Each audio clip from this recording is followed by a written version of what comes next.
Today we are going to be talking about 11 things that we do not do in our homeschool. It is a collaboration hosted by myself and Davene over at Calm in the Chaos Homeschool. I'm going to link her channel and the playlist down in the description bar.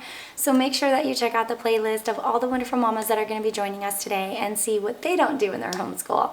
Now, before I start with the things that we do not do, I want to put out the disclaimer. We are not perfect. We have not found this secret thing that makes homeschool just magical and wonderful all of the time. And no mom in this playlist has either. So don't get caught up in the comparison game of they don't do that, maybe we shouldn't do that, or they do this and maybe we should do this.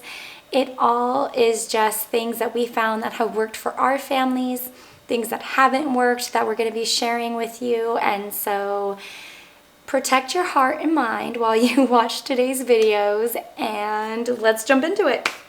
So the first thing we do not do, we do not wear our pajamas every day, or all day long. We get dressed in the morning and we do our schoolwork in our outfits, and we make sure that if there's somewhere that we want to go and need to be, we are ready to leave the house instead of then having to take an hour for everybody to get dressed. I know that some homeschoolers love to stay in their pajamas all day. It is one of the beautiful things that we get to do as homeschoolers, where we have the flexibility to either get dressed or not get dressed. But for me personally, I have found that when I get dressed for the day, when my kids get dressed for the day, everybody already starts setting their mind to be productive and to do the hard things. And so that is just one of the things that we do not do. There are days where we do stay in our pajamas all day, but it's not a habit. It's very rare. It's usually when somebody is sick or not feeling well. The second thing that I do not do, I do not force curriculums. Now, I know that this is so much easier to say rather than do, because sometimes it might take you 4 or 5 different curriculums before you finally find that sweet spot of the curriculum that just works for your child and your family and you. And along that path, it can get very, very expensive. So I'm not advocating to go and spend a ton of money on curriculum that you're not going to use. But however, I don't force curriculums. If I have to buy a new curriculum, then I have to buy a new curriculum. Or I have to alter the curriculum that we currently have, or I need to maybe get a little bit more creative and make it a unit study. But I will not force my kids to use a curriculum that is just not working for us, because I feel like if I have to force it, I'm not going to enjoy teaching it. They're not going to enjoy learning it. And if anything, I'm going to push them in the exact direction that I don't want them to go. I don't want them to think, I don't want to use a curriculum that none of us are enjoying, and then they think, oh, well, I don't like that subject because we used a curriculum that just wasn't working, or I'm not good at that subject because we used a curriculum that we had to force. So I want them to enjoy the things that we do. Now, obviously, it's life. We're not always going to enjoy everything we do. But if I can make something like language arts enjoyable to my son who does not enjoy writing, or I can make science fun, or history, into this amazing experience instead of a dry and kind of boring experience, then I want to do that because I want to create a love of learning in them. And sometimes, depending on the subject, you might just have to step back from it if the curriculum's not working, and wait until your child is at an age or a season where they're interested in learning it. Because when they're interested in learning it, it's going to be a smoother process, and they're going to take it and take the ideas from it and just run with it. And it's going to be this just momentous, excitement that's building in them, and they're going to actually enjoy learning it. Whereas, maybe a year ago, they didn't enjoy learning something like science. So yeah, we don't force curriculums. If I had to buy multiple, I will. Do I want to? No. It gets expensive. That is when I try to watch as many YouTube curriculum reviews as I possibly can. I read the homeschool blogs. I do as much research as I can. I'll sometimes try to purchase used just so I can look through it, or ask a friend if they happen to have it so I can look through it. But yeah, I don't force curriculums. The third one, we do not use just one single curriculum company. For you moms who can do that, I am blown away. I have not found one company that I want to use for every single subject. So if you have found that, like, count your blessings. That is something that is so beautiful and just sounds so easy, but we do not. We use a little bit, a smorgasbord, if you will, of every single curriculum company that like just works for our kids, and that has been a huge blessing. Now, if Beautiful Feet Books would come out with like a math and a language arts, I would probably consider using them for just everything because they make learning fun. But to this day, I've not been able to find one company where I can just buy everything from and be done. Number 4, I do not force bad days. If my kids wake up and it's just a hard day, we do try to turn it around and maybe even play a game before we start our homeschool. But I don't force bad days. And this is the beauty of the flexibility that we have in homeschooling. We can take the day off whenever we want. So if it's a busy day or a hard day or just a grumpy day, or maybe we're just tired from the week, we get to take the day off whenever we want. And that is just one of my absolute favorite things about homeschooling, is that if my kids are just having a hard time, we don't have to force anything. There's no imaginary line of where they need to be on that particular day. You know, they just get to take the day and feel their feelings and talk about them and not be pressured into like, okay, you got to go do this. They're going to have enough of that for the rest of their life, especially when they become grown-ups and they have to go to work in order to provide for their family, or they have to, you know, get up and get out of bed to take care of their kids. But right now, they get to be kids, and they get to just take the hard days off and work through their feelings and their big, overwhelming, just, you know, anger or upsetness or grumpiness or whatever it is that they're feeling. And I don't have to force anything on them. And that's really, really nice. That's a huge comfort in what we get to do in our homeschool.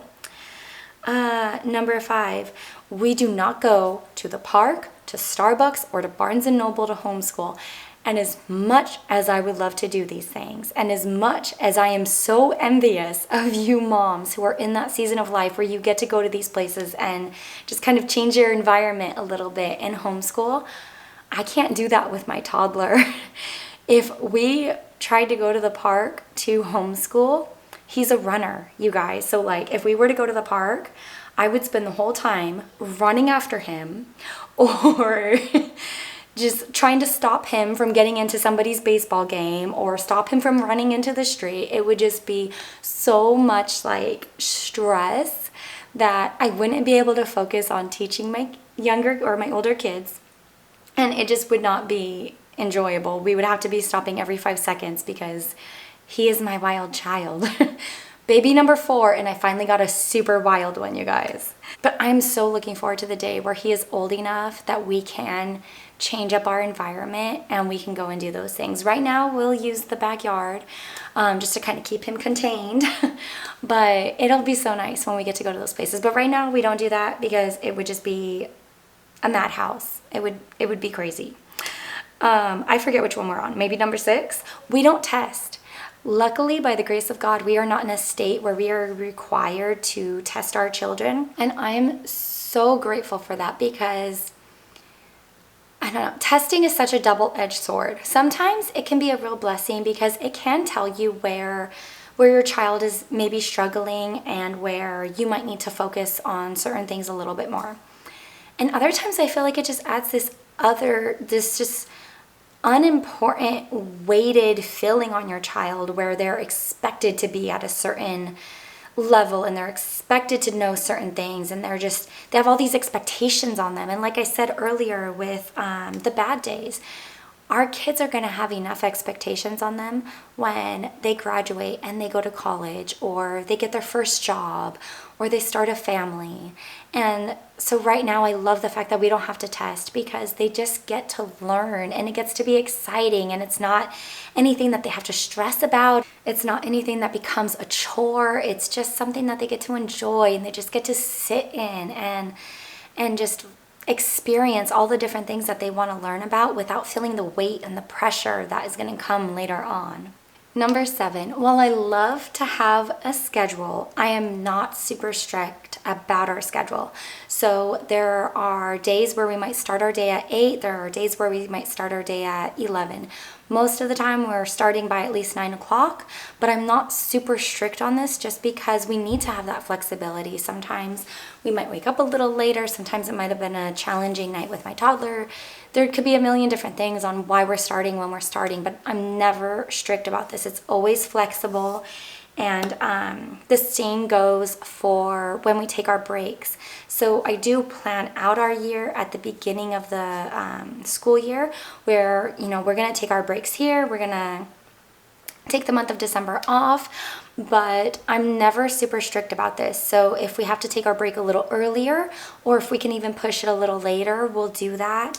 For the most part, I do try to maintain consistency, but you just can't always account for life. Like at the beginning of the year, I mentioned how I had a miscarriage, and that was so hard, and I was not planning on taking a break that early, but we ended up needing 3 to 4 weeks off just to deal with the grief. And so I think when you have flexibility already worked into your plan, then you don't have to feel like a failure when your plan doesn't go according to plan. And, you can just kind of go with the flow on homeschool and not get caught up in the, like, I'm going to fail them, they need to be here, we're going to be behind. So I love to have the flexibility, and I'm not super strict on anything. All right, some of you are going to be revolting against this one. Are we on number 8? We don't do library trips. You guys, there's a lot of reasons for this one. One of them being that I don't care for the selections that they're putting out for kids. I also like to be able to research the books that my kids are reading, just to make sure that it's good content that's going into their hearts and their minds. And then, just being able to know what the storyline is. Plus, another big reason for this one is I am terrible at returning library books on time. I am that person where they have to send me 5 email reminders, and then I'm eventually like, oh yeah, we gotta go return those books. It is shocking to me that they have not canceled my membership card to the library just because I'm terrible at returning the books. It baffles me every day. But we don't do them. Plus we're busy all the time. I mean, it's hard to return them when you're running around constantly, and yeah, it is what it is. I would rather just buy books, and then that way we have a large library that the kids can go to whenever they want. And yeah, that's just, don't be angry. Number 9, we do not do any apps in our homeschool. I know that there are so many great ones that are just filled with learning, and just they make it fun with the games and things like that. But our kids don't have iPads, and I don't want to give them my phone all the time, so we don't do any apps. Number 10, I don't follow or even look up public school standards. Now, I know so many wonderful parents who have good intentions and just want to make sure that they're not failing their kids, and that their kids are exactly where, other kids their ages and grades are. But I don't look this up.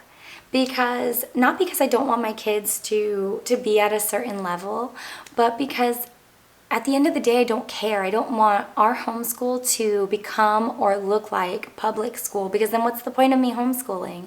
So I don't look this up. I don't even put a lot of weight in it. At the end of the day, my goal is to meet my children where they are at, not where the public schools say they should be at. Now, I do teach all of the subjects that our state requires.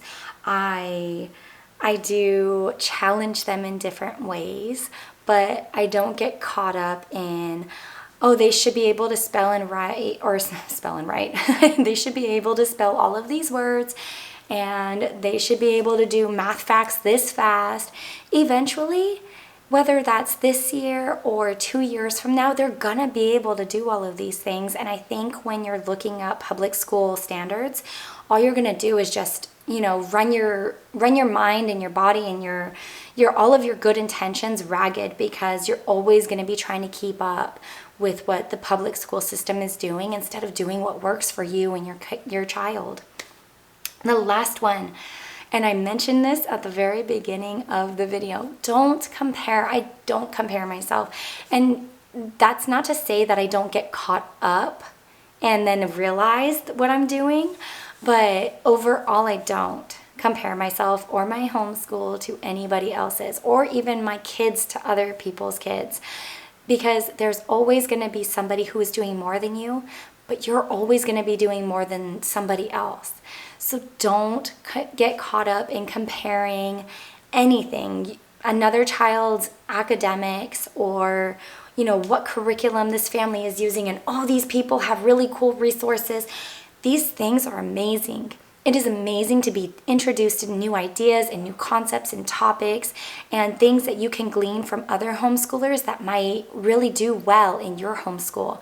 So I'm not saying don't learn from other homeschoolers. I'm just saying don't compare yourself with other homeschoolers. Maybe somebody has this really amazing curriculum, but it's $500 and you don't have the funds for that.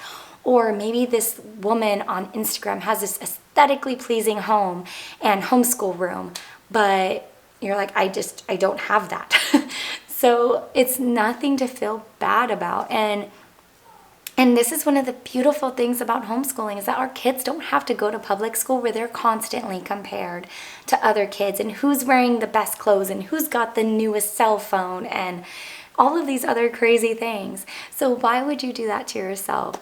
Don't compare yourself, your academic level, your child, your homeschool room, nothing to what somebody else's is, because you need to do what works for you and your child, and they need to do what works for theirs. All right, you guys, so that is it as far as the things that we do not do in our homeschool. I would love to hear what you don't do in yours, so make sure that you comment below, let me know. Don't forget to check out the playlist, and if you like this video, don't forget to give me a big thumbs up, hit that red subscribe button, and I'll see you again later. Bye.